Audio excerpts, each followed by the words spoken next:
très grave. Masami alaye ka ala to sanfɛ dugate bindu Moro Kone ni Assimi Goïta ni Sadio Camara ni Maliki Diaw ni Wage oni Leguruba onu tɔw u ye malien denw minɛ ka bɔrɔ do kunkolo la jaja fanga bɛ ala la ja mɔgɔninfin ni ye hakɛ mɛnɛ a taara bere kɛnɛ tigɛ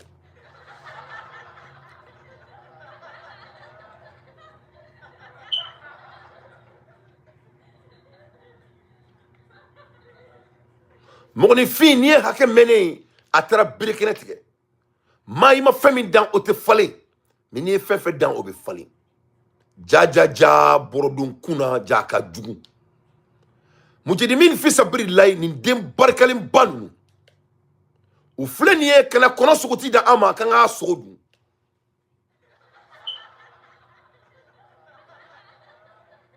wa an b'a sogo dun k'a fɔ mujrimin nana anw fanda bi samedi donya ba in na kana kɔnɔ sogoti da an ma kan k'a sogo dun ko jajaja ka bɔrɔ do mɔgɔ kunna kana ni moto ye ka mɔgɔ ta siparatura la k'olu fana bɛ se mujrimin ninnu ye den barikalenw ye bina ye malien den yɛrɛ yɛrɛ de katika an ka tɛgɛrɛ fɔ katika den yɛrɛ yɛrɛ kun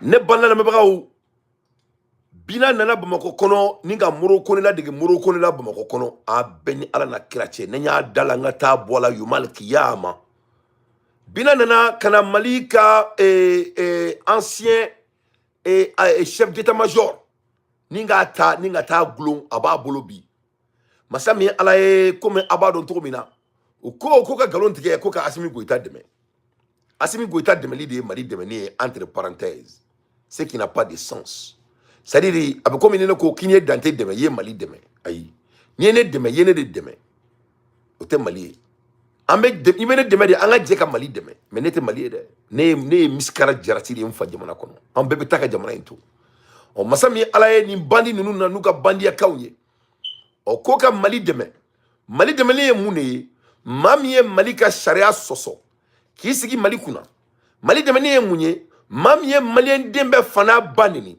Mali dɛmɛli ye mun ye maa min ye marifa ta a fa jamana kama ko i k'o dɛmɛ maa min ye i fa jamana sariya sɔsɔ ko n'i y'o dɛmɛ k'i ye fasoden ɲuman ye n'i bɔra k'o kɛlɛ ko a y'i fa jamana sɔsɔ k'e ye fasoden jugu ye nin de Mali ko ye bi masa min ala ye Mali den ɲumanw farala ɲɔgɔn kan k'olu tɛ mɔgɔ si dɛmɛ k'u fa jamana ci parce que mɔgɔ bɛ Assimi Goïta dɛmɛ i ye faso cila de ne balala lamɛbagaw Assimi Goïta ninnu u ye bɔrɔw don mɔgɔ kunkolo la fo anw ka quartier kɔnɔ Bamakɔ kura ka taa Bamakɔ kura k'u bɛ an balimakɛ minɛ Bamakɔ kurakaw de wulila ka kɛlɛ kɛ a don sinon sisan b'a sɔrɔ an balimakɛ bɛ kaso la u ye cɛ ninnu minɛ ka taa n'u ye kaso la mɔgɔw ka kuma la k'u bɛ taga n'u ye u bɛ taga cɛw bila ka musoko k'u la u cɛ kɛ u muso u ɲɛgɛnɛ taga yɔrɔ la a bɛ hakɛ to kuma n'a fɔcogo don masa min ala ye n'u bɔra u bɛ ɲɛmanɔgɔ si u tɛ se ka taga foyi fɔ tuguni ka tila k'u jaw ta k'u lajaba ni n'u ka baara ye masa min ala ye mujrimin fi sabilillahi ko kɛlɛ tɛ togo yɛlɛmara ko ni ala sɔnn'a ma k'u bɛna mɔgɔw tali daminɛ sisan Bamakɔ fo bureau kɔnɔ inshallah o bɛ sa masa ala kala mujrimin a y'a lawaleya a kelen ka lawaleya u ka galon tigɛ ko min ye mun ye ko ka galon tigɛ k'i fa jamana dɛmɛ ne bala lamɛbagaw an ɲɛ b'a la nin tɔgɔ ko Idrissa Tambura an ɲɛ b'a la ni ye galon da la n ka taa bɔ la yomal kiyama Bakari den tɛ galon tigɛ ni ne ye Idrissa Tambura ye nin ye mɔgɔ jɔ ye nin ye Moro Kone ni Leguruba ka baarakɛla de ye a tɛ tiɲɛ bɔ a da kɔnɔ ni ne ta y'u ka journal parlé min tɔgɔ ko le sof n ka aw ma mɔgɔ si kana le sof san mɔgɔ n'i bɛ transition dɛmɛ olu ka mɔgɔ de ye le sof ye mɔgɔ n'i tɛ transition dɛmɛ aw kana ka wari dɔrɔmɛ kelen aw kana don le sof la le sof ye Moro Kone ni Leguruba de ka kuma da ye masa min ala ye olu ɲɔgɔnna caman ne bala lamɛbagaw le sof de filɛ nin ye ka sɛbɛnni kɛ a filɛ nin ye dɛ a ye mun de fɔ n b'a kalan a ko c'est faux o de y'a ka sɛbɛnni titre ye a y'a lajɛ a dimina a ye galon tigɛ ala na kira a ɲɛ b'a la ko c'est faux a ye nin publier le sofu ale bɛ baara kɛ Leguruba de ye o ni Moro Kone transition mɔgɔw ka journal parlé de ye le sof ye a ye mun fɔ n bɛna kalaw ye aw ni ne an k'a lamɛn ni maloya bɛ mɔgɔ faga a kan k'a yɛrɛ faga mais ni ko in se ka dugu kada ka mujirimin fi sabrillahi micro b'u bolo TikTok b'u bolo WhatsApp groupe b'u bolo WhatsApp mi ala ali zɛrɛn b'u bolo zɛrɛn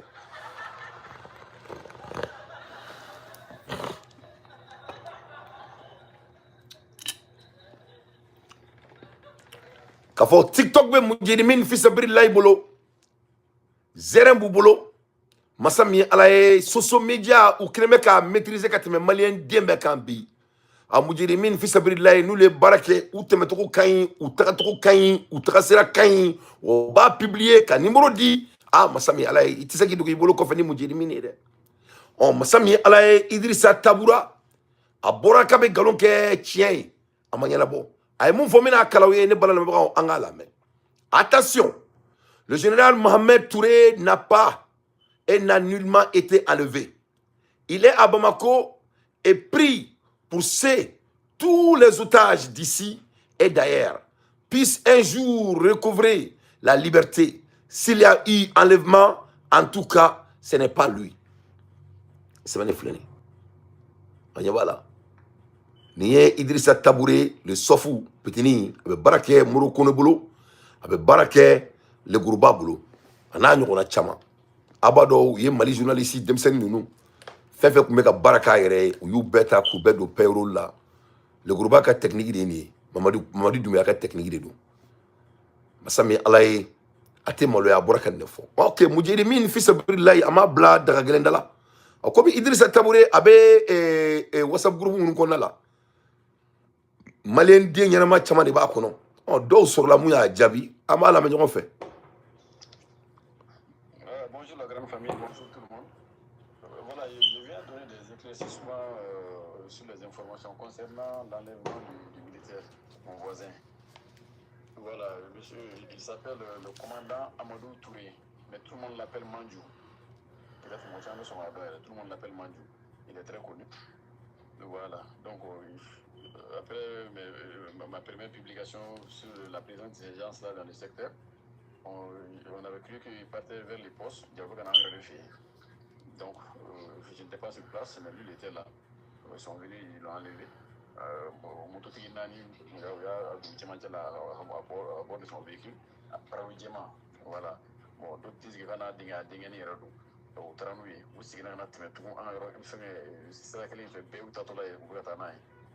Voilà, donc l'information est fiable, est réelle même. Voilà, c'est mon voisin, c'est un réseau de nous. Donc, nous, il y a un faux fanat au bas, donc, venez donc, donc, nous faisons l'information au travail. Donc, c'est la route qui quitte Bananzolé, les villages de Bananzolé est à l'est, et qui va vers Karako. Il y a un autre village à 5 km de Bananzolé qu'on appelle Karako. Oui, Karako sera éliminé. Donc, il y a un grand champ de Bagartou là-bas. On va te sera fin à faire. Maintenant, bon, nous, quand on va s'assurer il est tielé et autres là, il y a tout zone là. Voilà, en tout cas, on a besoin qu'on en a quoi. C'est un peu impraticable.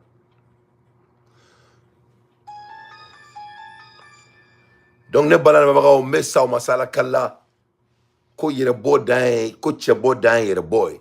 On ne balana bagaw. Nante ni nga do aka du kono ka boni nouvelle aw ko ni ya me messa o masala kala ko kera bare de. On ni no ka malien den ko ka galon tige ko ka jamana deme. Ko ka galon tige ko ka fa jamana deme. O galon do be wulu se ka tige. Non seulement ni kunye asigi no yere kuma kai. Aminela mo munu nyana. U y'a minɛ cogo min na Sipara 3 i n'a fɔ Morokone bɛ mun ɲɔgɔnna kɛ mɔgɔw la masa min ye Ala ye k'a minɛ ka tila ka tɛmɛ ka segin n'a ye k'a minɛ k'a denkɛ fara k'a n'a ka garde corps ka bɔ n'a nouvelle ye Mujirimin fils Abrillahi n da anw ma kan ka nin minɛ k'a kɛ samedi su dibi ye dibi sogo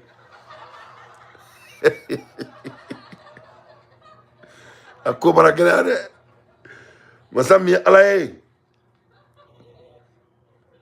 le général de trop et le général de trop. Cet enlèvement n'est pas une simple attaque. C'est un signe, celui d'un régime qui a perdu le contrôle de son armée. Le général Touré incarnait une époque où le commandement militaire signifiait encore de discipline, devoir, loyauté. Sa capture, c'est la chute symbolique de cette tradition. ne balana mabagaw général Touré minela abe mujirimin fi sabrilla ibolo wa masami alaye aba be fono ni ala sonama kuma en soro ini voilà ala me ancien chef d'état-major Mahaman Touré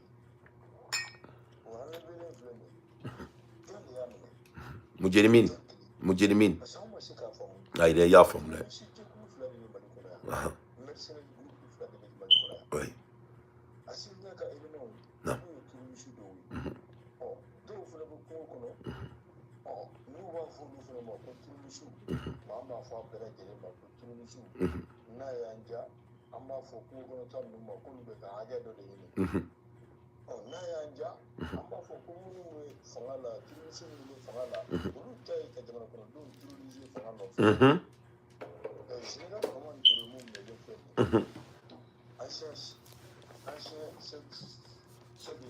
oui non abe mujirimin mulo mujirimin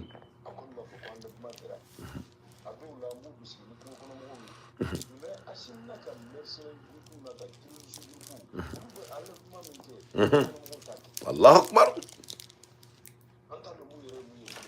non bien non non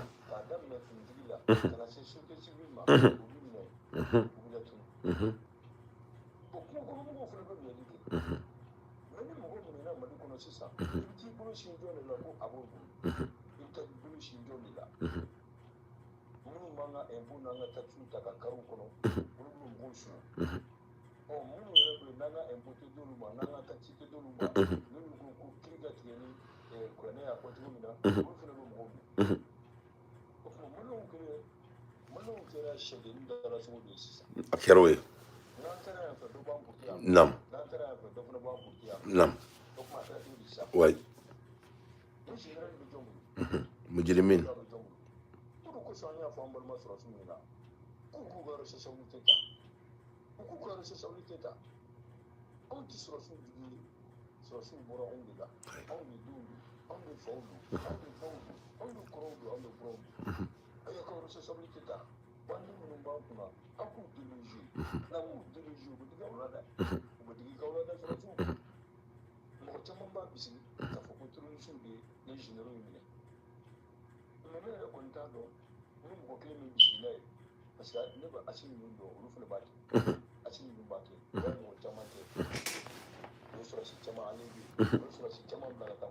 tout fera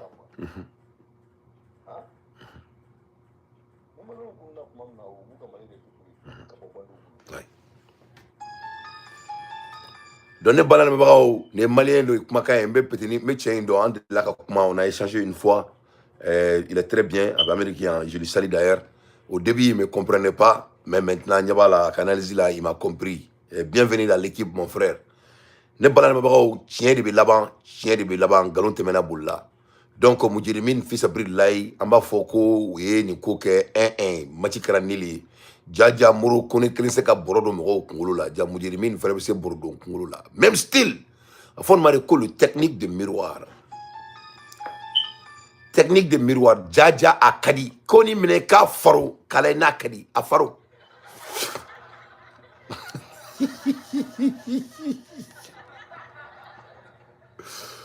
ni mine ka faro mumin damele ni ka ni mine ka faro ika galombonda masami alaye mujirimin fi sabrillahi munabo dion unana kana ni motoni ka moro koni ka play beaucoup si par 3 kasinal mine ka tagana e donc o asro le sofu Idrissa be kasila ale be chou kasila c'est faux masami alaye mujirimin boraka ko clarifier bina botukuni ka clarifier oh masami alaye monsieur Touré yere ka voisin ko ya voisin mine de ka kira sigile yere yana ka kala ka mine to fo uterna e to mina ne balana mabako Idrissa Tabouré ne kere aliki nimbo sebenina sino bikoni I datukuna yogora. Ce soir les Maliens n'ont pas seulement perdu un général, ils ont perdu l'illusion d'un état capable de protéger les siens. Bikoni Malien ya donc a foko jamana tambolo. Jamana tambolo bi mo tambolo mumba c'est quand on demain on be ala de bolo bi ambe ala bolo chini. Donc on jigi Johnny, on jigi Masami alaye CFR, on jigi Masami alaye Mamoudiko avec la coalition misiki nyoka. Malien donga sigi nyoka munu ka danaya wi keleye munu ka yitaka wi kelenye. Sokel ko kala maiga nunu ka fara nyoka ou belajele.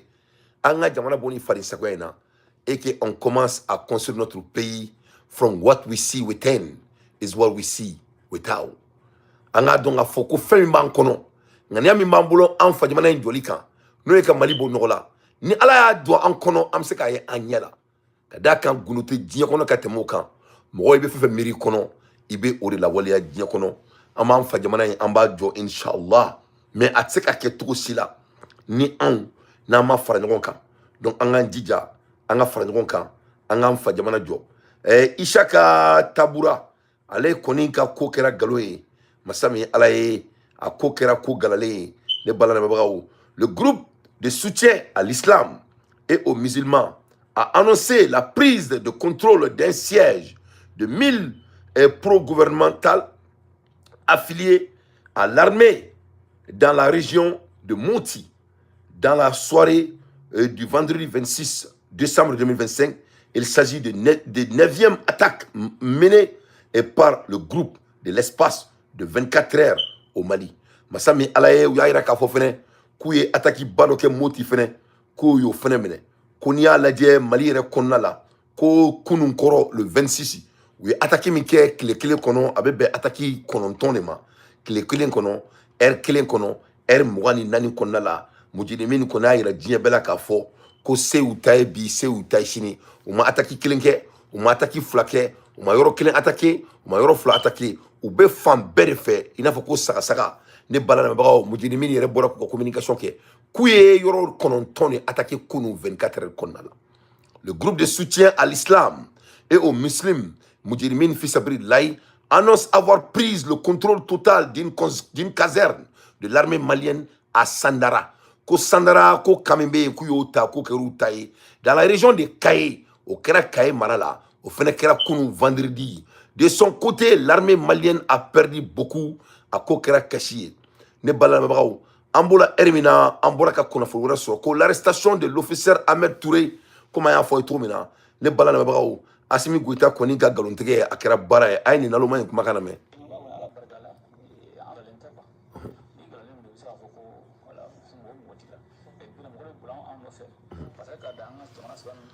Ko mɔgɔ bɛ bolo nɔfɛ mɔgɔ bɛ bolo nɔfɛ kɔni ko olu galalen tɛ ko bi ko mɔgɔ bɛ bolo nɔfɛ ko hali ka da u ka dugujukɔrɔ fɛn ma yɛlɛ ko tɛ tɛmɛ kan ne balamɛbagaw a ko ma hali daminɛ fɔlɔ an ye nouvelle wɛrɛ sɔrɔ k'u ye mɔgɔ wɛrɛ fɛnɛ minɛ tuguni général dɔrɔn tɛ n bɔra ka breaking news sɔrɔ a b'a dɔn sur carte kɔnɔna de la a bɛ da aw ma a kalamani parce que a kalamani de bɛ gɛlɛn ne kan a kalamani de bɛ jigin ne kan. An bɔra k'a mɛn k'a fɔ k'u ye mɔgɔ wɛrɛ fɛnɛ minɛ tuguni masa min ala ye mun ni nin dɔrɔn tɛ kelen ye k'u ye sɔrɔsi wɛrɛw fɛnɛ minɛ an y'o fɛnɛ information sɔrɔ ne bala lamɛnbagaw an bɛ tila k'o kibaruya fɛnɛ d'aw ma donc u ye mɔgɔ wɛrɛ fɛnɛ minɛ tuguni nin dɔrɔn tɛ an y'o fɛnɛ kibaruya sɔrɔ u ye mɔgɔ wɛrɛw minɛ ka fara nin jama kan nin tɛ mɔgɔ minɛ dɔrɔn dan ye mɔgɔ wɛrɛw minɛla bi ka fara o kan mais n bɛ k'o information n bɛ k'o sɛgɛsɛgɛ halisa yanni n ka bɔ k'a tɔgɔ fɔ parce qu'il b'a dɔn dante lamɛnnen don tabarikala diɲɛ bɛɛ fɛ donc n bɛ mun bɔ n da kɔnɔ n bɛ n jija k'a sɛgɛsɛgɛ mais u ye sɔrɔsi wɛrɛw minɛ tuguni bi Bamakɔ kɔnɔ mun ni nin tɛ kelen ye wala donc Ture kelen ma minɛ donc a y'a faamuya mujirimin ye nin fɔ an ɲɛna nin y'a kalo kelen bina ko bɛna kɛlɛ tagabolo changer ko bɛna taga mɔgɔ dɔw minɛ f'u ka bureau kɔnɔ a y'i kanga da hali karamɔgɔ minnu bɛ ka Asimi Goyita dɛmɛ ko masa min ala ye k'a t'u si to yen k'a b'u bɛɛ kɛ exemple ye o ni vidéo kɛlaw u ko bɛna vidéo kɛlaw fɛnɛ minɛ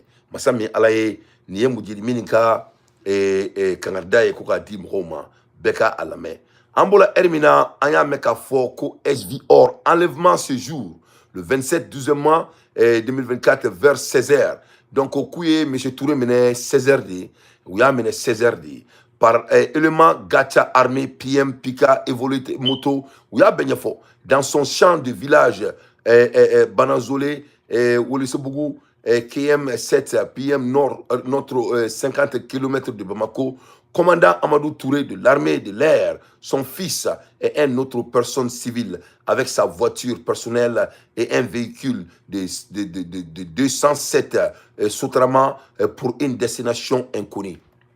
Donc, Moudirimini a Beferblatek, Katlaka RD, où yata 16h15 exactly. Quand mine, quand a dit, on a que garder Korou, ou bête, Katana ou fait, les bananes à l'air des infos pertinentes, moi d'entrée, je ne fais que mon analyse. L'air est grave.